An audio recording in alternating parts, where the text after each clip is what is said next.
These are 140K mile shocks. Okay. And then it's got a KW has kit on it. So 140,000 mile stock E92 M3 shocks. Yes. With a KW has kit on it. Yes. Okay. I know, you're probably trembling. Well,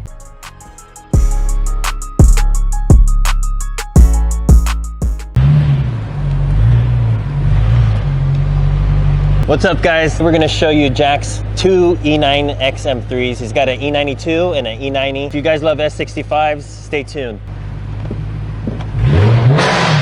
All right. E92. All right, dude. You've been waiting for me to test it out for like 2 weeks. About, yeah. Yep. We take care of our customers first, okay? Dude, priorities. Yeah. This is a good advertising. So what are we testing right now?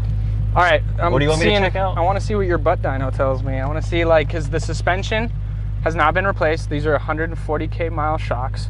Okay. And then it's got a KW has kit on it. So 140,000 mile stock E92 M3 shocks. Yes. With a KW has kit on it. Yes. Okay. I know, you're probably trembling. Well, it feels okay pulling it in and out of the shop. Yeah. But yeah, fuck it, let's go test it. Cool. Dude, there's the goals right there. Look, Harry's car, Harry's E92. Boom. And then goals. Yeah. So one thing I love about E9X, E90 M3s and E92 M3s is this is like the perfect phone holder. Yep.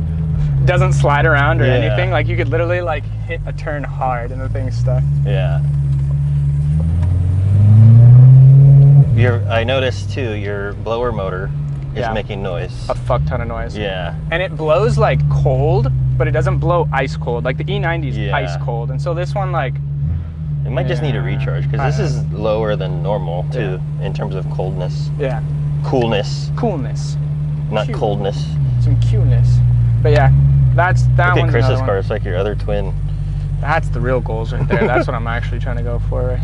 Okay, so real quick, we just went out of our driveway. Yep. I didn't notice anything really weird. Like no clunking or anything like that? Yeah. Luckily, it's been running, so we warmed it up, so I can actually rip it. Yep.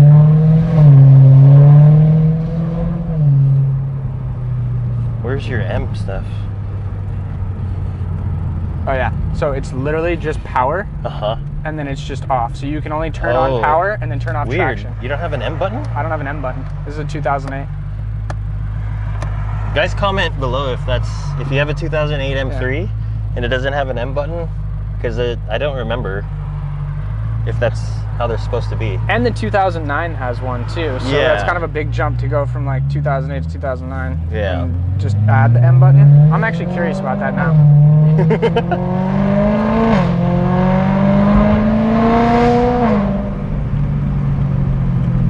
Because another thing too is, like, when you have, like, for the 2009 and my 2011, they all had like the iDrive and the screen set up, so you can go in and you like configure what the M button's doing. Yep.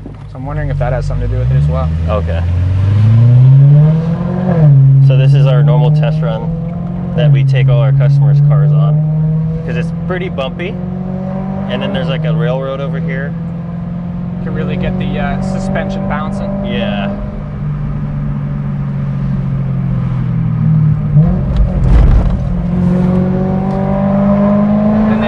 Do you notice, like, if the front feels a little bit more stiff than the rear does? Because it almost seems like the rear has, like, the rear is bouncing maybe a little bit more than the front is, but maybe that's just me, like, getting in my head. Well, it's good that we've got 3 people in the car. Leo's back here filming for us, so that's gonna make it, it's gonna accentuate that difference more. Definitely. But I guess, okay, don't tell me what you're feeling, and let me get a true feeling. Yep.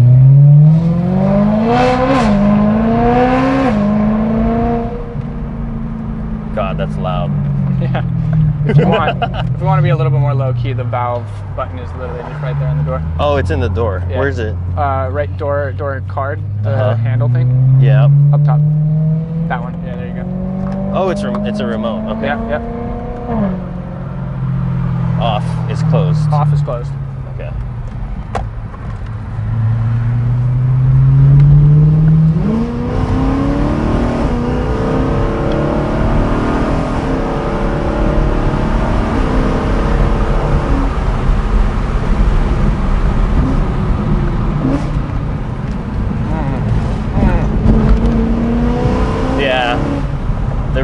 jumpy. Like, it feels like, I'm almost feeling like it's skid, but I know that it's not that. It's like, it just feels like it's like... Well, what's happening is that it's the rear is worn out. Yeah. The shock shocks in the rear are worn out. So their valving is off. So it's bouncing more than it should, meaning Gotcha. that when it's rebounding incorrectly. Gotcha. So then that means your rear tires are lifting off the ground when they shouldn't be, and you're losing grip. So you're feeling it come around when it shouldn't come around. That's the skipper feeling. Yeah. Almost. I got you. But, you know, it's hard to say because I haven't ever driven an E92 M3 or an E90 M3 like that with this tire setup on BBSs with a KW has kit. It's such an odd setup. Well, it's not. I think a lot of people have this setup now, but it's been so long that we haven't had to diagnose a car like this for this issue, right? Yep. But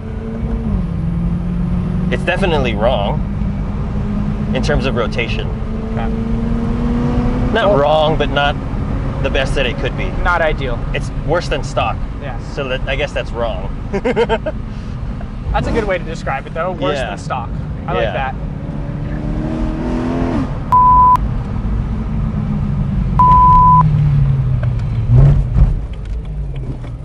Now, let's try with traction completely off. And also, too, you might not notice it because your E90 is supercharged. Yeah. But this NA, there's something wrong. Like it's not pulling as it should. Gotcha. It doesn't feel like it's like the gearing, or is it the acceleration itself that... Like it's almost like it's in a quasi-limp mode. Gotcha. So it could be really old spark plugs. Okay. Or there's no check engine light, right? No.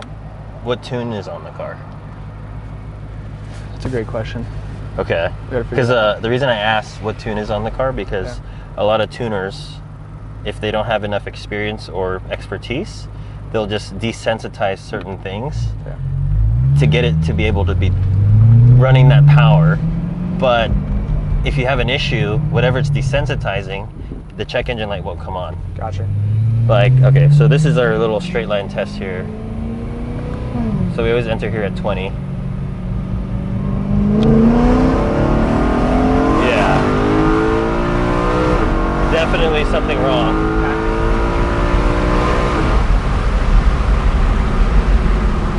So the other thing that Shay had said too that I'm also kind of remembering is that I'm almost positive, and I'm going to confirm this with him, but I don't think it has a current tune on it. What he did was he put the rear section, so just literally the cap back, and then that didn't like sound good. So then he said he put an X pipe, but now the reason why I'm questioning that is because if he did put the X pipe, the catless one, that would obviously cause the check engine light, no? No, the secondary cats don't have sensors on them, so that wouldn't really, it would throw off the tuning of how overall the car's tuned. Gotcha. Which what it feels like, it's just, I don't know why, dude. It's like something feels off there. You need an M button. Yeah, I need an M button. Because right now the pedal feels like it's inefficient, right? So what happens in efficient, sport, and sport plus, E92s didn't have sport plus, but what happens in whatever sport or non-sport or efficient mode is that people think like, oh, this mode has more power. On the E90 M3 it did, it shuts off 2 cylinders. But on cars like this, what really happens is your pedal sensitivity is turned up. So it's not really a change in the map of the engine mapping, it's the pedal mapping. Gotcha. So X amount of movement on the pedal equals X amount of throttle opening. So right now it feels like the pedal's inefficient. Yeah. And then after doing that straight line run, it actually hit a good speed, but it wasn't like what it should be. It doesn't feel like it's pulling like it was. So basically what you're saying, it feels like it's really sucking it, like it's working harder than it should be. Correct. So what you're saying too is that basically all of it an M button, or all that like power and all that stuff is for most cars, it's not actually increasing power, it's just increasing throttle response. Correct. Gotcha. Except for the E90 M3, where that engine actually shut down 2 cylinders. But for M3s? Mainly but M3s, it doesn't do that. Gotcha. Yeah. Just the throttle response feature, mainly. We're back at the shop now, but it's hard to say in terms of suspension. Okay. But definitely, I mean, the end goal, like we said in the video, is to have it as your more track-oriented car, right? Correct. So the fact that I feel that it's worse than stock with the 140,000 miles KW has kit on it, it's not where we want to bring the car to for suspension. Okay. Because suspension for the track is the key thing. So all of it. Handling. Yeah, we need to find those coilovers like we were talking about. Yes. Yeah. I think that would be the first step, is really getting some solid suspension on this thing. Because you were considering buying new OEM shocks and moving the has kit over to that. Yeah. But if you're really gonna, you're gonna have an AP Racing brake kit from the E90, and putting it on this car, you might as well find coilovers instead of taking the shortcut of putting the has kit on the car. Not cheaping out on suspension when you're also going to have the brake system that's going to be on there, kind of thing. Have the suspension to max the brakes performance-wise. And, not knocking on KW has kits, because if I wasn't tracking a car, if I had a daily car, as much as I say, oh, this car's going to be my daily, every fucking car I've had turned into a track car. But if I literally stuck to that and kept a car for daily street use and all I wanted was the adjustability, I would run a has kit, because it's not really meant for performance. Yep. It's meant for dialing in the ride height and look that you want. Gotcha. So obviously this would work on the E90 because that's what you're trying to do with that car. Right. But on this E92, we're trying to track it, and you're trying to learn the track. So we gotta fix it. It almost seems like we might have a suspension switch pretty soon, where we're taking the has kit off of this one. Yeah. Putting that on the 4-door, selling those bags, and then still pulling the trigger on a decent set of coilovers. Yeah. So I think what we were looking at and what we were deciding between was KWs, but basically which one, whether we were going to go with V3s or Club Sports. And then I think we were also considering the Öhlins Road and Track as a more budget-friendly option. Yeah. But I think at this point we are still going to kind of lean towards doing it right the first time. Yeah. So we'll kind of see what trigger we pull on that one, but it seems like that's the route that we're leaning towards. Yeah. Otherwise, besides figuring out the M button thing, confirming that with a quick search online. Yes. And hopefully you guys commenting and correcting us if we find any wrong information. We need to check the tune, if it's set up for that. Is it catless right now? No, it has the primary cats. Okay, so the headers have that. Okay, got it. Correct. Not the headers. The part after the headers. Okay. Next to the trans. Yeah, so we need to figure out the tune, get new coilovers, and then just check this M button thing, because that's tripping me out. Yeah. But otherwise, the car feels solid. Good. Like, there's no other weird things. There's no vibrations. Engine feels healthy. It's just not running it. Feels like it's not outputting what it should be. But we don't know what the tune is. Okay.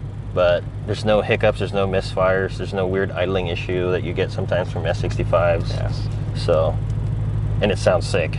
It does sound good. It does sound good. But overall, review. We got a few things to take a look at, but it feels pretty good so far. Yeah. Good. So we'll focus on this car first, because Laguna's coming up again. Sounds good. Yeah. So stay tuned, guys. We'll keep you posted. Thank you. Thanks for watching. Today he's got different cars here. He's just recently sold that white E90 and then picked up 2 E9x M3s.